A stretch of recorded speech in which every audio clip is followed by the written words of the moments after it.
طبخت البامية، حمست الثوم واللحم، هسه راح اضيف البامية تحمس.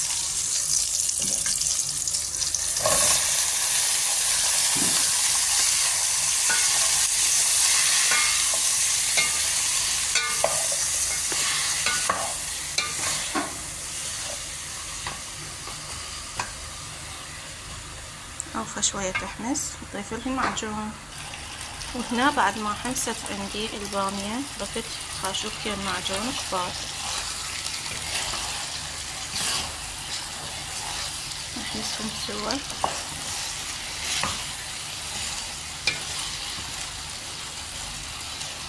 نحركها هواي حتى لا تنمرد.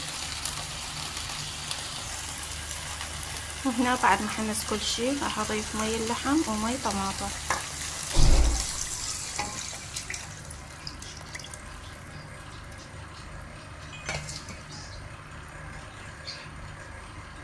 ونعوفها تستوي وتفور على راحتها.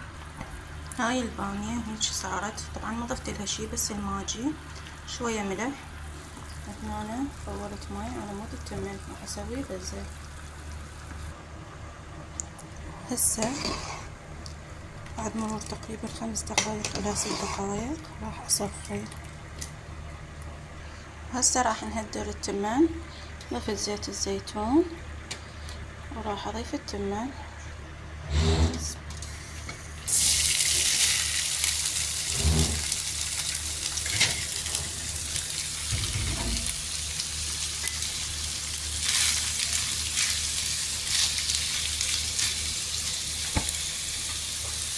ضيفوا له ظرف ماجي كلش طيب.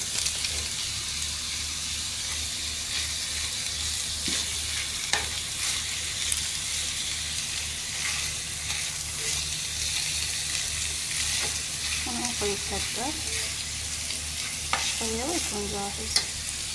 سلامكم العافية. هاي النتيجة حبايبي، يعني ما اوصف لكم الطعم والريحة، صارت فشي. هذا التمن عبالك مطبوخ بمي لحم، شوفوا اللمعة واللون كلش طيب. جربوا وادعولي. سهمكم العافية، مع السلامة.